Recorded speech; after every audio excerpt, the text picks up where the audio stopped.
The neon sign of Harper's Homestyle Diner flickered against the cold, rainy night as Ethan Harper turned the key, locking up for the evening. The small-town restaurant had once been his dream, a place where people could enjoy a warm meal and good company. But lately, the tables sat empty more often than not, and unpaid bills stacked up like a silent condemnation of his failure. He pulled his coat tight against the sharp winter wind. His truck had broken down earlier that week, leaving him to walk home. The rain came down hard, soaking through his boots as he hurried down the dimly lit street. Then, he heard it. A faint sound, barely distinguishable over the rain. A whimper. Ethan slowed his steps, scanning the alley beside the bakery. Underneath the dim glow of a flickering streetlight, a small figure huddled against the wall. It took him a second to realize what he was looking at. A boy. Thin. Curled up beneath a threadbare blanket, shaking from the cold. Ethan hesitated. He wasn't someone who went looking for trouble. But the sight of the boy, alone in the rain, gnawed at something inside him. "Hey, kid," Ethan called out, his voice carrying over the storm. The boy flinched but didn't respond. Ethan stepped closer, crouching down. "You all right?" Still no response. The boy just clutched his blanket tighter, shrinking away. Ethan exhaled. "This isn't my problem." He told himself to keep walking. But then the boy whispered, barely audible, "I have nowhere to go." The words settled into Ethan's chest like a heavy stone. Against his better judgment, he sighed. "Come on. Let's get you out of the rain." The boy hesitated, but when Ethan held out his hand, he slowly, cautiously, took it. And just like that, everything changed. The small apartment above the diner wasn't much, a cramped space with outdated furniture and a tiny kitchen. But it was warm, and right now, that was all that mattered. Ethan grabbed a towel from the cabinet and handed it to the boy. "Dry off." The kid obeyed without a word, rubbing his wet hair. Now that Ethan could see him clearly, he noticed the boy couldn't have been older than 10 or 11. His clothes were too big for him, hanging off his thin frame. "You hungry?" Ethan asked. A slow nod. Ethan didn't have much, but he put together a grilled cheese sandwich and a bowl of tomato soup. As the boy ate, Ethan sat across from him, watching. "You got a name?" The boy hesitated, then shook his head. Ethan frowned. "No name." Silence. "All right." Ethan leaned back. "You don't have to talk. You can stay here for the night. We'll figure something out in the morning." The boy looked up, uncertainty in his eyes. "Why are you helping me?"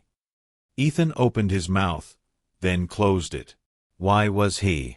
Maybe because he knew what it felt like to be alone. He only shrugged. "Get some rest, kid." The boy curled up on the couch, clutching the blanket Ethan had given him. Ethan watched him for a moment longer before turning off the light. He had no idea that this small act of kindness was about to change everything. Ethan woke to the smell of coffee. For a moment, he thought he was dreaming. But when he sat up, he saw the boy standing by the stove, carefully pouring coffee into a mug. Ethan rubbed his eyes. "You know how to make coffee?" The boy nodded. "I used to watch my mom do it." The casual mention made Ethan pause. "You got family somewhere?" he asked. The boy stared at the coffee, stirring it slowly. "She left. A long time ago." Ethan felt a familiar sting in his chest. He knew what it was like to have someone walk away. "You got anyone else?" The boy shook his head. Ethan sighed. He was in no position to take care of a kid. His life was barely holding together as it was. But the thought of sending the boy back onto the streets didn't sit right with him. "I need to open the diner," Ethan said. "You can stay here." The boy hesitated. "Can I come?" Ethan frowned. "Why?" The boy gave a small shrug. "I just don't want to be alone." Ethan sighed. "Fine. But no trouble, all right." At the diner, Ethan expected the kid to just sit in the corner. Instead, he started helping. He wiped tables, organized menus, even refilled the napkin dispensers. "You've worked in a restaurant before?" Ethan asked. The boy shook his head. Just watching. Ethan chuckled. Well, you're better than my last employee. For the first time, the boy smiled. And for the first time in a long while, Ethan realized he wasn't just helping the boy. The boy was helping him, too. Weeks passed, and the boy, who eventually shared his name was Noah, became a permanent fixture in Ethan's life. At first, Ethan tried to find him a foster home. But every attempt felt wrong. One night, after closing, Noah looked up at Ethan. You ever think about fixing this place up? Ethan laughed dryly. With what money? Noah grinned. People like stories, right? What if we told them ours? Ethan frowned. What do you mean? Noah pulled out an old phone. I could make a video. About us. About the diner. Maybe people will come. Ethan was skeptical.